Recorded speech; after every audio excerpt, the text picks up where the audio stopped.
representation of the estate and letting agency industry. Today, I'm joined by Rupert Collingwood, who is an estate agency broker from London. And he's of the opinion that the bodies that are supposed to be representing us, the likes of the Home Buying and Selling Group, the Propertymark, and other such organisations, are not representing us particularly well. Why is that? Talk to me.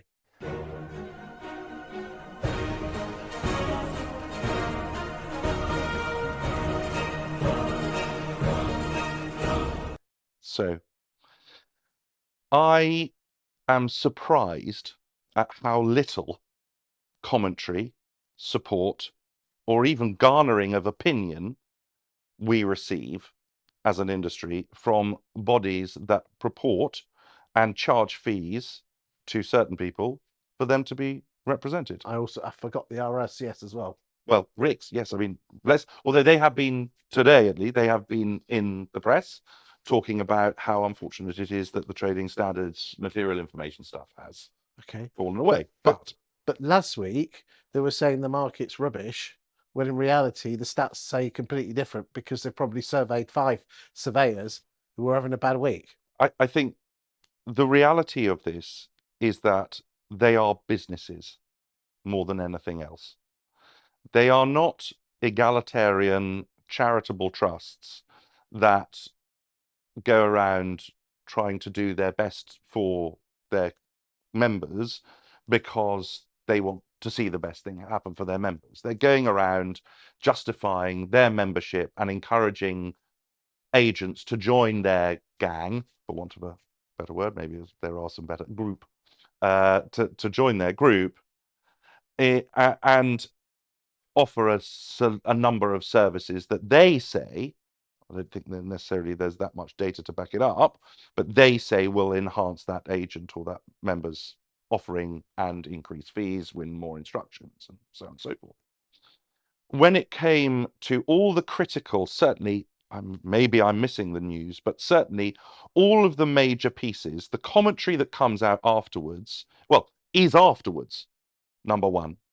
So they come out with whatever opinion they might have about material information, regulation, stamp duty, property information packs, whatever you want to call it.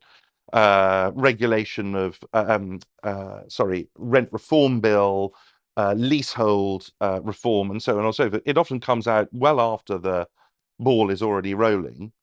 And certainly when it came to, for example, the regulation of property agents working group, from what I remember at the time, but also from what I've read in the minutes of all of those meetings, there was absolutely no canvassing of opinion of the industry.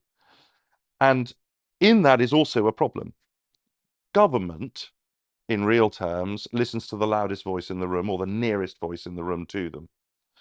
They like also to listen to the voice that's agreeing with the position that they're taking, and they would rather not have to listen to the voice of the person who doesn't agree with their position.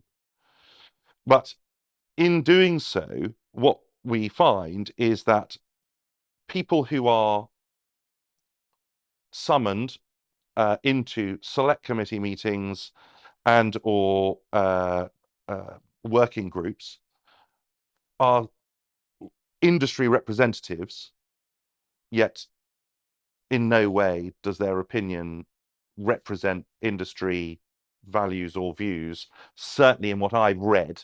Now, that is a debatable topic, right? Plenty of people will say that's not true, and plenty of people will say that is true. But the amount of carnage that has been created by government over the last 14 years, 15 years probably, certainly since David Cameron, has been so destructive to our industry, so destructive to the number of transactions that go on, so destructive. I mean, rents are going up, property prices have been hovering around flat / going down as they are now, and almost all of this relates to legislation. And yet, where is the commentary from these large groups about that's not a good idea? Here will be the unintended consequences of your actions. There isn't one. And they also nobody really stands up for us. You know, nobody's standing up to say, do you know why your estate agent is worth 2%? Well, that's your job as an estate agent. It is my job as an And estate you, agent, but the okay. public's perception, and comes back to the point we discussed around vendors and fees and all of that bit. Okay. You know, the public's perception also requires a body that's not agents to back up that assumption. Okay. Well, I'm on the mailing list for Propertymark, and the amount of PROS releases they check out, it's something rotten, and they are pretty fresh when they do come out. And tell me, it's interesting that you say that. When Okay. And then with regard to rents in London, they're still 10% lower today in real terms than what they were in 2016. Okay, so let's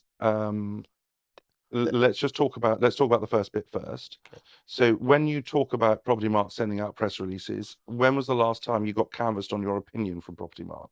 Because I've asked my brokers this, and I know the answer that I get. The commentary comes from Warwick. Not the commentary. When were you canvassed? When did they ask you your opinion? Me personally, I will have it formally and informally. But I mean, remember, there's 20,000 estate agents. Sure, but just because they haven't picked up the phone to you doesn't mean they have to pick up the phone. They're not going out and asking their members their opinion. That's what I've been told. Okay, but then they are doing the regional conferences. Great. And there's regional reps. Great. But and they are, you know, they're engendering opinion there. And then there's the stuff. Well, then it's amazing that they've not. It's amazing that they're not having so much. They're not having so much success then, because you know there are a lot of problems that have been created at the legislative level. Okay, and they protected it. You know, the work that they did to protect estate agents' wages during lockdown and further. That's their favourite go-to, and we know that. You know that. I think somebody was on your sofa recently who had a similar view.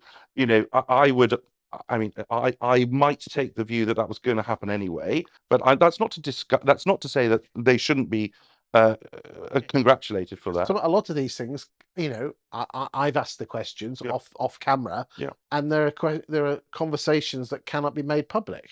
Well, the whole purpose of an organization that is supposed to be looking after agents, don't keep having private conversations.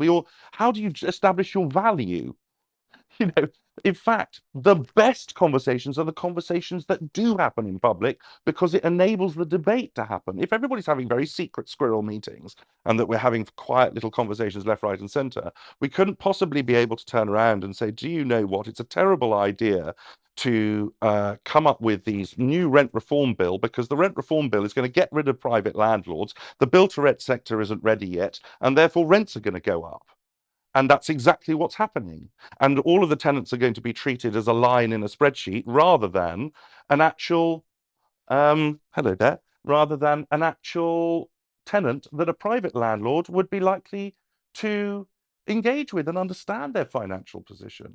So what would your message be to the likes of Propertymark, RICS? What would my message be? What do they do? I think even the dog's pissed off.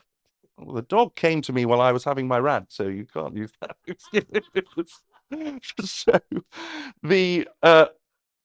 they need to remember who their client is.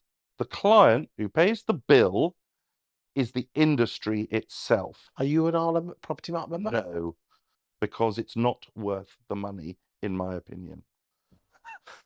How the hell can you criticize an organization you don't pay money to? Because I see what is delivered as a result.